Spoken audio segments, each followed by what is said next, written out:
이에 다리오 왕이 조서를 내려 문서 창고 곧 바벨론에 보물을 쌓아둔 보물 전각에서 조사하게 하여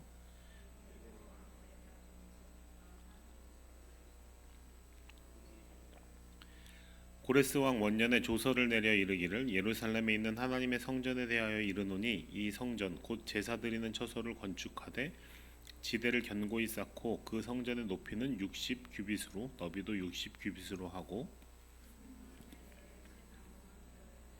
그 경비는 다 왕실에서 내리라. 또 느부갓네살이 예루살렘 성전에서 탈취하여 바벨론으로 옮겼던 하나님의 성전 금은 그릇들을 돌려보내어 예루살렘 성전에 가져다가 하나님의 성전 안 각기 제자리에 둘지니라 하였더라. 형조 다뜨네와 스달보스네와 너희 동간 유브라데 강 건너편 아바삭 사람들은 그곳을 멀리하여 하나님의 성전 공사를 막지 말고 유다 총독과 장로들이 하나님의 이 성전을 제자리에 건축하게 하라. 내가 또 조서를 내려서 하나님의 이 성전을 건축함에 대하여 너희가 유다 사람의 장로들에게 행할 것을 알리노니 왕의 재산 곧 유브라데강 건너편에서 거둔 세금 중에서 그 경비를 이 사람들에게 끊임없이 주어 그들로 멈추지 않게 하라. 또 그들이 필요로 하는 것 곧 하늘의 하나님께 드릴 번제의 숫송아지와 순양과 어린 양과 또 밀과 소금과 포도주와 기름을 예루살렘 제사장의 요구대로 어김없이 날마다 주어 그들이 하늘의 하나님께 향기로운 제물을 드려 왕과 왕자들의 생명을 위하여 기도하게 하라. 내가 또 명령을 내리노니 누구를 막론하고 이 명령을 변조하면 그의 집에서 들보를 빼내고 그를 위에 메어 달게 하고 그의 집은 이로 말미암아 거름더미가 되게 하라.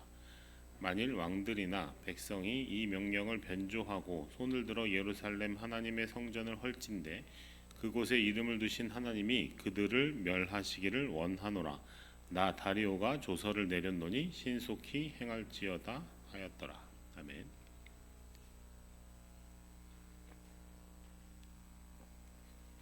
살다 보면 크고 작은 약속들을 하게 되잖아요.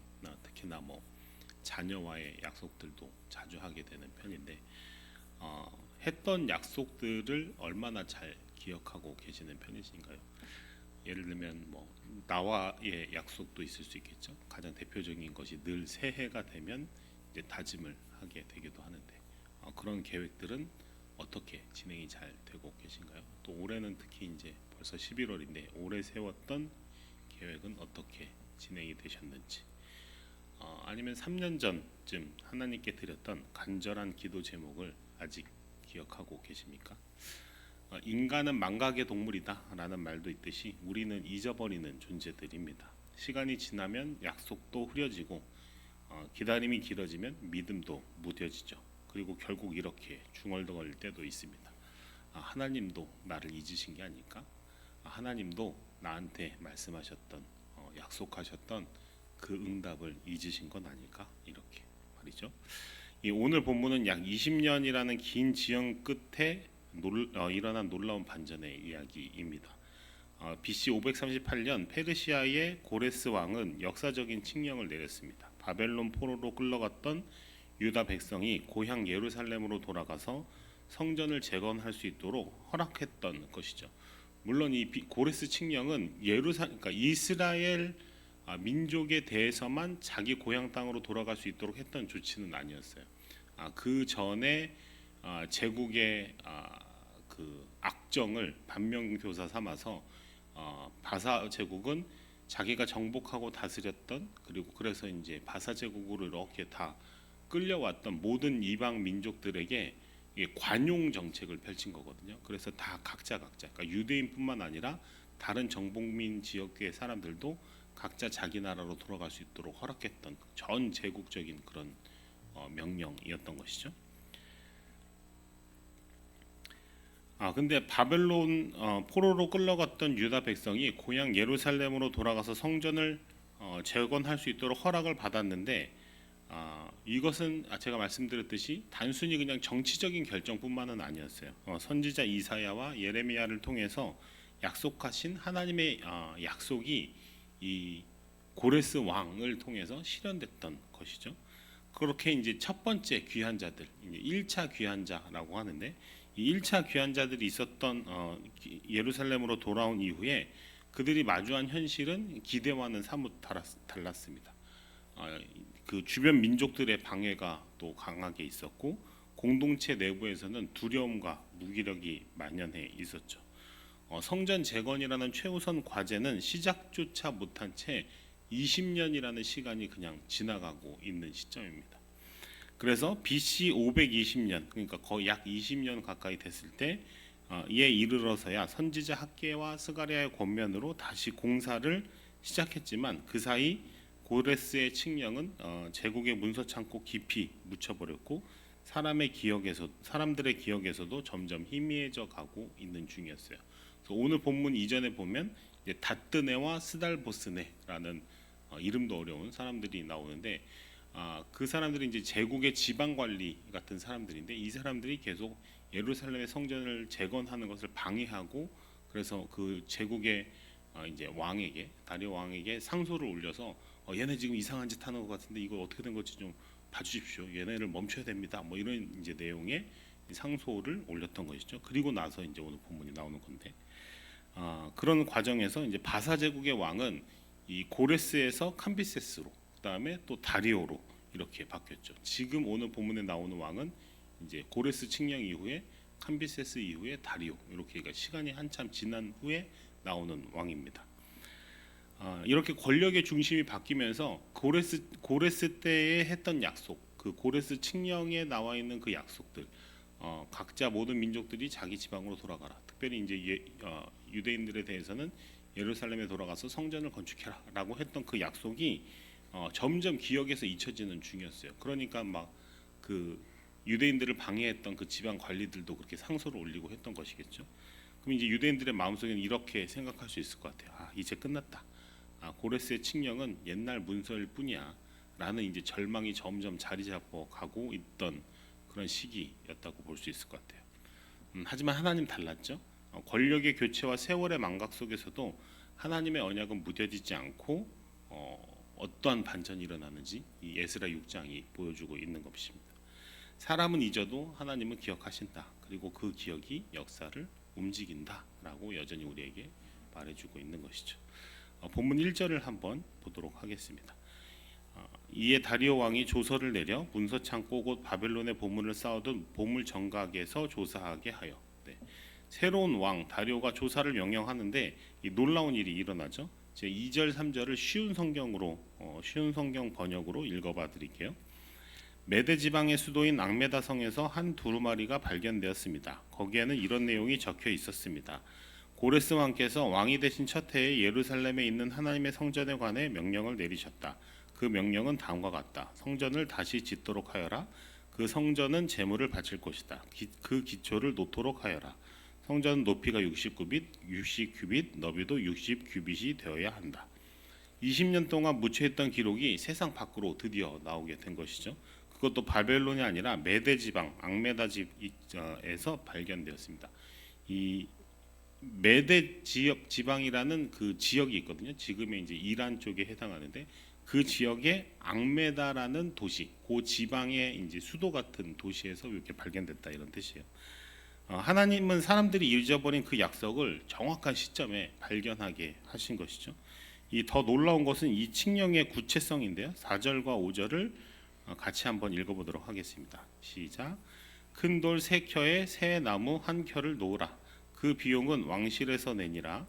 또 느부갓네살이 예루살렘 성전에서 탈취하여 바벨론으로 옮겼던 하나님의 성전 금은 그릇들을 돌려보내어 예루살렘 성전에 가져다가 하나님의 성전한 각기 제자리에 둘지니라 하였더라. 그러니까 하나님은 이 역사를 통해서 단순히 허락만 하신 게 아니라 구체적인 설계와 예산 그리고 회복의 세부 사항까지도 모두 준비해 두셨던 것이죠.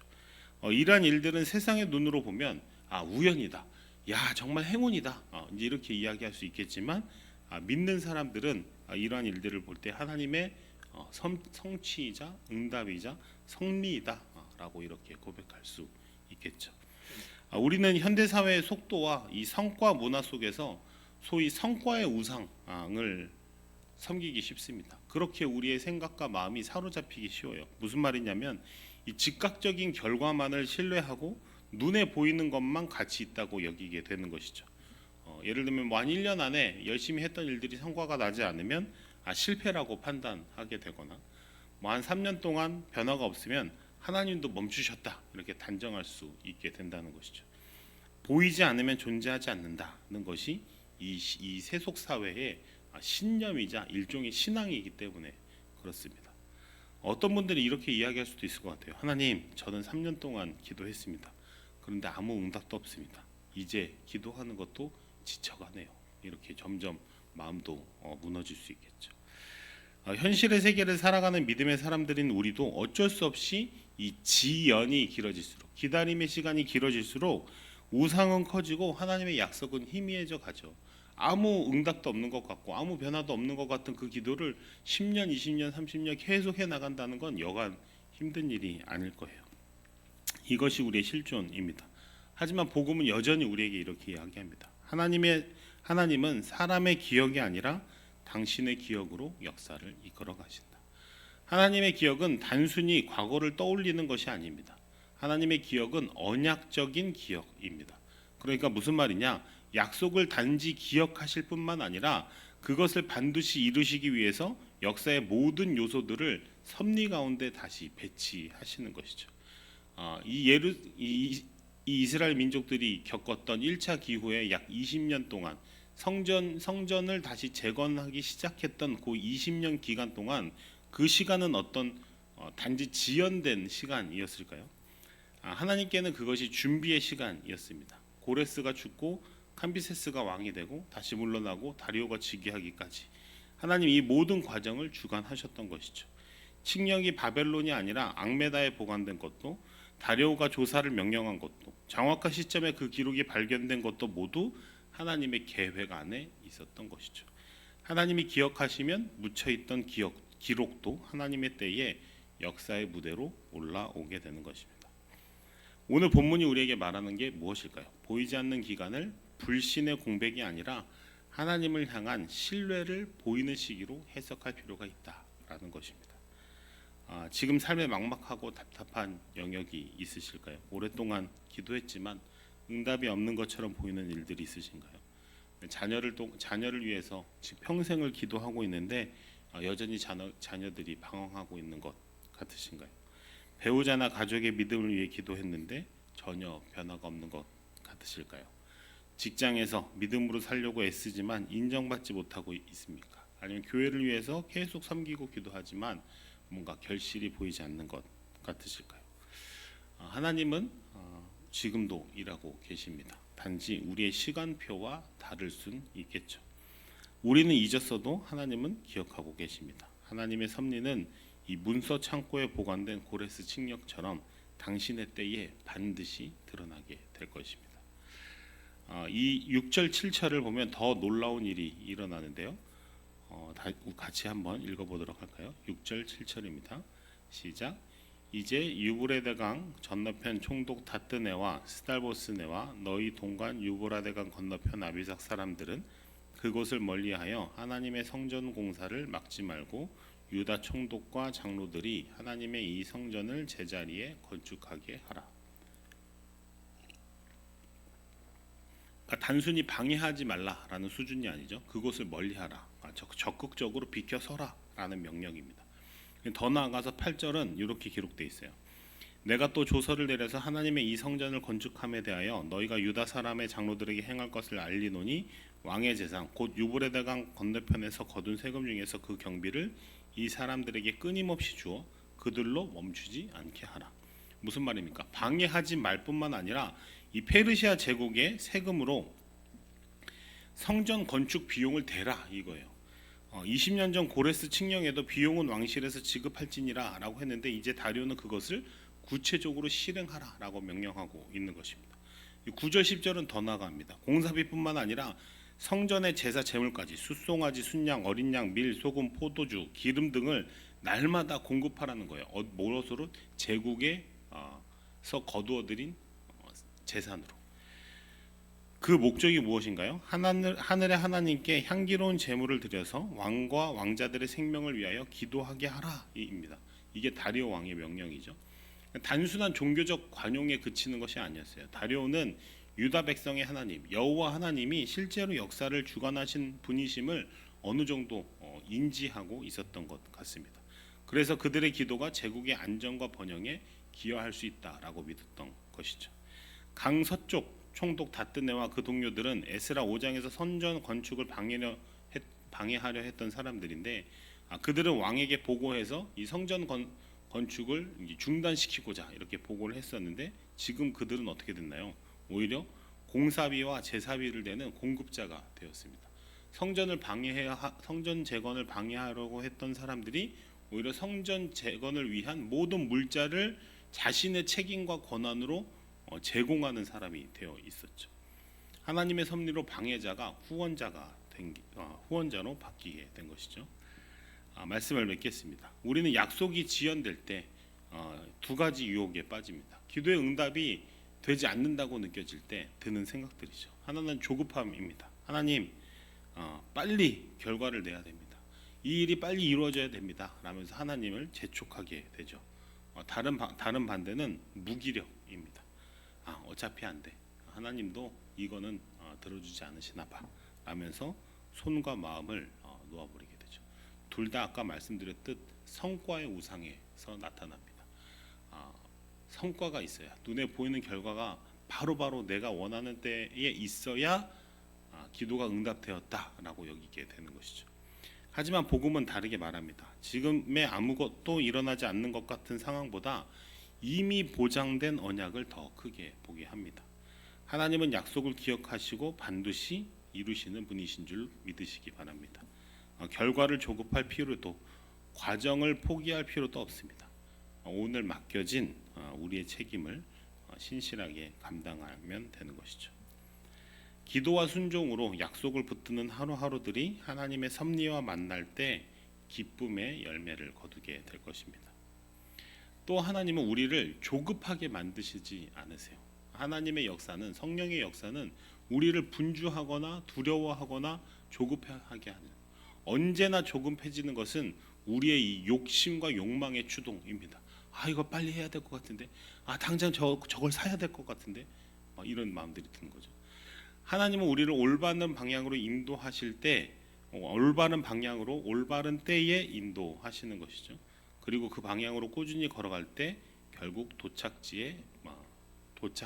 목적지에 도착함을 믿으실 수 있기를 바랍니다. 근데 마지막으로 이 약속을 기억하는 리듬을 만드시는 게 필요해요. 무슨 말이냐면 이 교회에서 교회력을 지키고 때마다 성찬을 진행하는 것은 우리가 하나님께 속해 있는 백성임을 상기시켜주는 일종의 장치 같은 것이거든요. 기념일들이 마찬가지, 생일도 그렇고 결혼기념일도 그렇고 그런 기념일들을 통해서 어떤 삶의 리듬을 만들어주는 거. 내가 이렇게 결혼을 했구나. 이 가정이 또 우리가 이 결혼이라는 언약을 통해서 이 가정을 지키고 있구나. 또 매년 생일을 경험하면서 내가 소중한 사람이구나. 내가 이러이러한 이 사람들에게 가족과 친구들에게 귀한 존재로 인정받고 있구나. 이런 것들을 이제 기억하는 장치잖아요. 마찬가지로 우리의 기도 제목과 관련된 말씀 구절들을 여기저기 써서 붙여놓는다든지 아니면 그런 것들과 관련된 사람들과 정기적인 만남을 갖는다든지 아니면 내가 결심한 것들이 있다면 그것들을 상징하고 상기시켜주는 장치들을 곳곳에 두는 것이죠.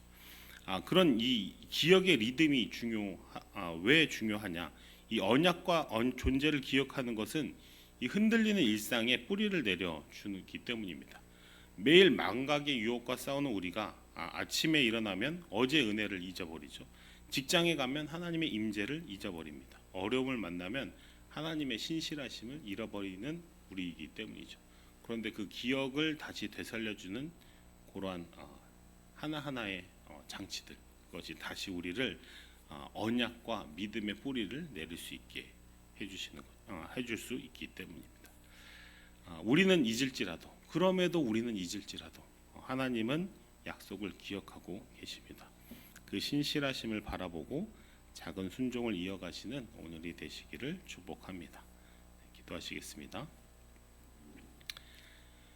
신실하신 하나님 아버지, 당신의 기억은 우리의 망각보다 크시고 당신의 신실하심은 우리의 연약함보다 깊음을 고백합니다. 우리 각자의 마음속에 품고 있는 기도 제목들을 주님께서 기억하고 계심을 고백합니다. 하나님 아버지, 당신은 우리 눈에 보이지 않는다고 일하지 않으시는 분이심을 믿습니다. 지연은 거절이 아니라 준비의 시간임을 기억하는 우리가 되게 하옵소서. 우리의 조급함을 내려놓고 무기력을 떨쳐내고 오늘 맡겨진 작은 순종에 신실하게 하옵소서. 앙메다 창고에서 칙령이 발견되듯 하나님의 때에 약속이 우리의 삶에 드러날 것을 믿고 소망하는 우리가 되게 인도하여 주옵소서. 그날까지 흔들리지 않고 주님을 바라보며 기도와 순종으로 약속을 붙잡는 믿음의 사람들 되게 하옵소서. 약속의 확증이 되신 우리 주 그리스도 예수님 그 이름으로 기도합니다. 아멘.